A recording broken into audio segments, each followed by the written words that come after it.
et bien d'autres initiatives. C'est un bilan positif à l'actif de la Fondation Vallée en 25 années d'existence. L'annonce de la célébration du jubilé d'argent de la Fondation a été faite aux hommes des médias ce week-end à Cotonou. Les détails avec Mathieu Sokenou et Alessandra Djotan. L'acte 1 de la célébration des 25 ans de la Fondation Vallée a eu lieu le 21 septembre dernier à Hanoï, au Vietnam, un des pays d'intervention de la Fondation. L'acte 2 est prévu pour ce mois d'octobre au Bénin. La deuxième grande activité aura lieu le 26 octobre à Cotonou, au Palais des Congrès. Ce sera la plus grande avec 1200 invités attendus. On parle de Odon Vallée, on parle de la famille Vallée, mais il y a une histoire derrière tout ça. Je remercie énormément. Odon Vallée, pendant 25 ans, a su incarner la philosophie à l'origine de la fondation qui porte son nom de famille. Son père lui-même était fils d'ouvrier et a eu beaucoup de difficultés à financer ses études. Heureusement, il a fait de brillantes études et une très bonne carrière dans le domaine des assurances. Et en décédant, il a légué un héritage important à ses enfants, Odon Vallée, son frère Jean-Daniel Vallée et leur maman Solange Vallée. Cet héritage est mis dès lors au service de la promotion de l'excellence en milieu scolaire dans 3 pays que sont la France, le Vietnam et le Bénin. À travers le CAEB, la Fondation Vallée a octroyé en 25 années des bourses d'études à un peu plus de 20 000 apprenants béninois. Plusieurs bibliothèques ont également vu le jour à Porto Novo, à Bomé-Calavi, Godomé, Abomey, Parakou et Natitengu. Les bibliothèques aujourd'hui sont ouvertes à tous les enfants du Bénin, enfants, adolescents, jeunes et adultes. L'association Bénin Excellence bénéficie du soutien financier de la Fondation Vallée qui l'aide à mettre en œuvre divers projets. À travers l'association Bénin Excellence, la Fondation Vallée est présente aussi sur les volets culture, intelligence artificielle et médecine sociale. En 2023, c'est environ 35 000 consultations médicales gratuites organisées au profit de 18 000 détenus dans les prisons civiles du Bénin sur initiative de la Fondation. Mise en œuvre à l'OCOSA du projet d'augmentation de l'accès à l'électricité, un projet du gouvernement béninois soutenu par la Banque mondiale qui réjouit déjà les citoyens de la ville de l'Espérance dans le Mono. Notre équipe sur place a fait un tour nocturne de ville pour voir l'impact de ces lampadaires publics sur le vécu des bénéficiaires. Eva Zomaou, Sabina Tchabimane pour le constat. Depuis l'installation des lampadaires dans la rue Mdur à Aïveji, Ferdinand Zounon, conducteur de taxi-moto, repère plus facilement ses clients. Cette rue, jadis plongée dans le noir, ne donnait aucune envie de s'y aventurer. Mais quand les lumières sont rentrées dans la voie, maintenant on a vu que la voie est éclairée et tout est bien maintenant. Même si quelqu'un a l'intention de voler ou bien de faire du mal à quelqu'un, il aura peur parce que c'est des lampes qui sont allumées à temps. Sincèrement, dit ça, là, il faut féliciter. Depuis quelques jours, là, vraiment, le constat a changé totalement dans toutes les vents. Ça prouve vraiment que le gouvernement est en train de faire son travail. Ça fait que les voleurs ont un peu peur de rentrer dans les quartiers, dans la ville aussi. Un peu plus loin, rue Barbeau, c'est aussi la joie au marché de vente d'Akassa. L'éclairage public ne laisse personne indifférent. Avant l'arrivée du président Talon, la rue Barbeau était obscure et faisait peur. Je dépensais beaucoup d'argent dans l'achat du pétrole. Nous lui disons merci car nous vaquons en toute sérénité à nos activités. Nous avons constaté que notre ville est éclairée. Là où il y a des obscurités qui nous inquiétaient, tout est parfait. Je suis venu acheter à Akassa. Avant, on avait peur d'en acheter parce que les bonnes dames peuvent te glisser de mauvais Akassa. Arrivé à la maison, tu es obligé de jeter au poulet. La révélation de la beauté de l'Okosa au coucher du soleil découle du projet d'augmentation de l'accès à l'électricité P2AE, une vision du gouvernement qui augmente l'accès des ménages, entreprises et infrastructures publiques au service d'électricité. L'Okosa a gagné à travers ce projet 593 lampadaires. On est en train de les poser C'est ce qui fait qu'aujourd'hui, vous voyez qu'il n'y a plus trop de zones d'ombre à travers la ville de Lokossa. Nous irons aussi dans les autres arrondissements pour impacter un peu partout parce que la sécurité doit être vue de manière globale. Et chacun de nous doit pouvoir réellement en prendre soin. Et je dois passer par là pour tirer un coup de chapeau au gouvernement de son Excellence, le président Patrick Talon. Le projet d'augmentation de l'accès à l'électricité impactera également les zones périphériques de la commune de Lokossa. Il est en cours d'exécution dans les 77 communes du Bénin. Enabel Bénin célèbre en différé la Journée internationale de la fille. Les manifestations organisées à la Maison du Peuple de Dassazoumé ont porté sur le thème de cette nouvelle édition de la journée. Il s'agit bien sûr de la vision des filles pour l'avenir. Des participants issus des milieux scolaires et professionnels ainsi que des autorités ont pris part à cette célébration. Leur objectif est de promouvoir l'égalité, sensibiliser aux droits humains et offrir des opportunités aux jeunes filles. Reportage.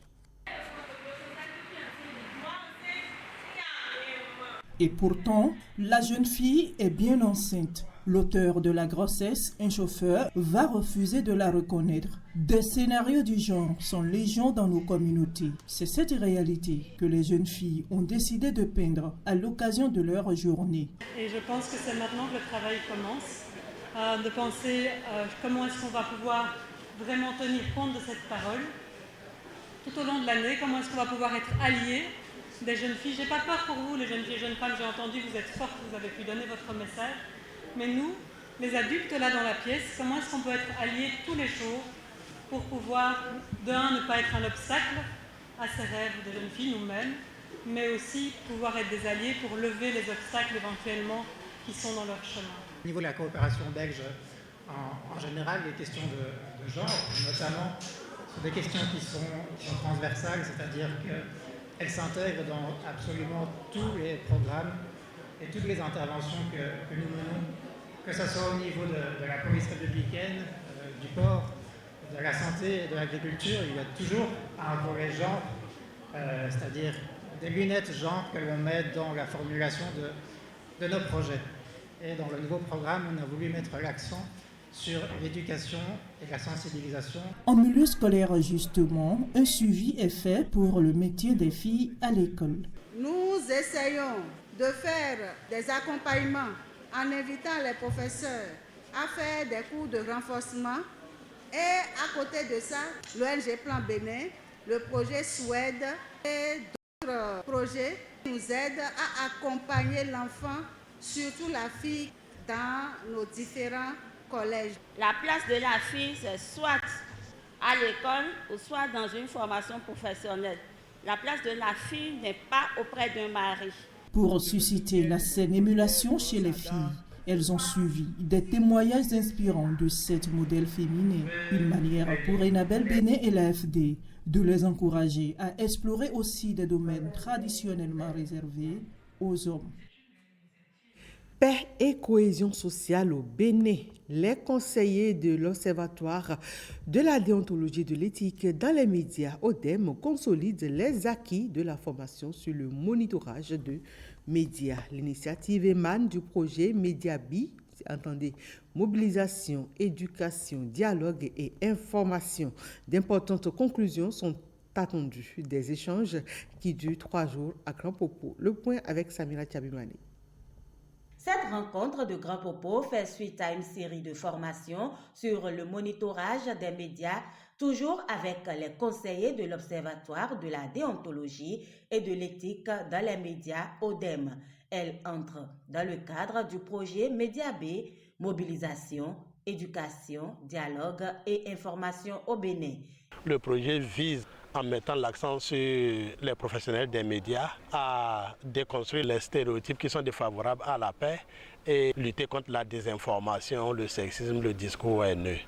Cette nouvelle session donc, est une nouvelle opportunité pour nous, chers conseillers, donc, de nous ressourcer, de mieux apprendre, de mieux nous aguerrir pour affronter les défis qui arrivent, notamment ces élections générales que le Bénin va vivre dans quelques mois, nous renforcer pour nous permettre donc de jouer efficacement notre rôle, de jouer efficacement notre partition dans le maintien de la paix. La formation porte sur la méthodologie d'analyse des médias.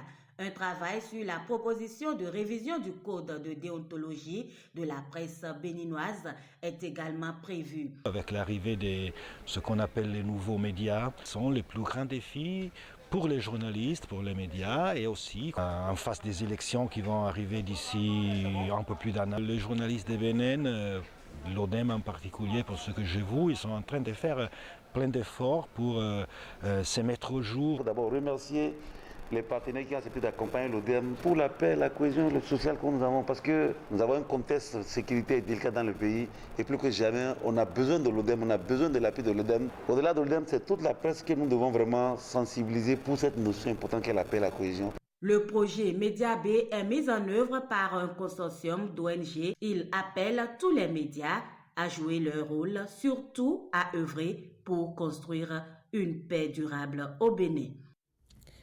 Hier, 14 octobre 2024, 9e anniversaire du décès du général Mathieu Kérékou. Une occasion pour l'initiateur de l'événement dénommé le général de rendre un hommage renouvelé à la mémoire de l'illustre disparu. Reportage Mikaël Nouati et Félicien Kouparou-Kouagou.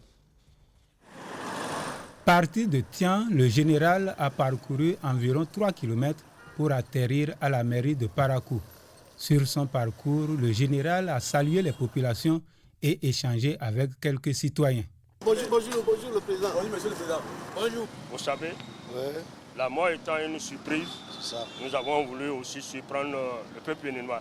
9 ans après son décès, l'image du général reste encore intacte dans les mémoires. C'est quelqu'un qui est très humble. C'est un modèle parce que le matériel n'était pas son problème. Le président ne vit plus, ça nous fait mal.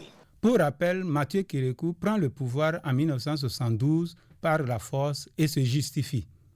La France a plus de 55 millions d'habitants, mais elle n'a qu'un président. Alors qu'au Damé, on a à peine 3 millions. 3 présidents, c'est trop. Nous sommes assez pauvres pour avoir 3 chefs. Le pays s'engage ainsi dans la révolution avec pour doctrine le marxisme-léninisme. En 1989, le régime tend et le pays au bord de l'effondrement. Kérékou convoque la conférence nationale et indique aux conférenciers le piège à éviter. Il n'est donc pas souhaitable pour les participants à cette conférence de disserter indéfiniment sur des notions de sciences politiques ou d'élaborer un répertoire de bonnes intentions dont la mise en œuvre se révélerait utopique sur le terrain.